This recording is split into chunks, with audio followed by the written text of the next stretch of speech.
हाथियों के झुंड ने इमली से भरे ट्रक पर हमला कर दिया, जिसके नतीजे में सनसनी फैल गई। पड़ोसी रियासत आंध्र प्रदेश के मन्यम जिले के पार्वतीपुरम में हाथियों का झुंड इमली से भरे ट्रक पर हमला कर दिया। पार्वतीपुरम में उस वक्त सनसनी फैल गई जब जंगल से निकले हाथियों के एक झुंड ने एक ट्रक पर हमला कर दिया जो इमली से भरे हुए थे।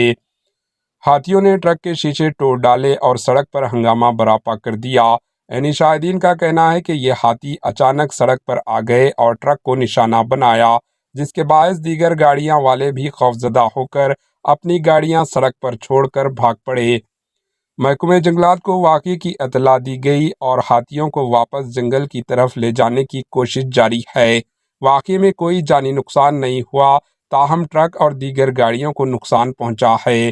ये वाक़या जंगली जानवरों के बढ़ते हुए खतरे और इंसानी बस्तियों के करीब इनकी मौजूदगी की संजीदगी को उजागर करता है। हुकाम को चाहिए कि फौरी इक़दाम करके इस तरह के वाक़यात की रोकथाम करें।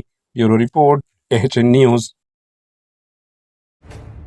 AHN न्यूज़ के YouTube चैनल को सब्सक्राइब करें और बेल आइकन को दबाना ना भूलें ताकि आपको हर नई आने वाली वीडियो का नोटिफिकेशन बर वक्त मिल सके।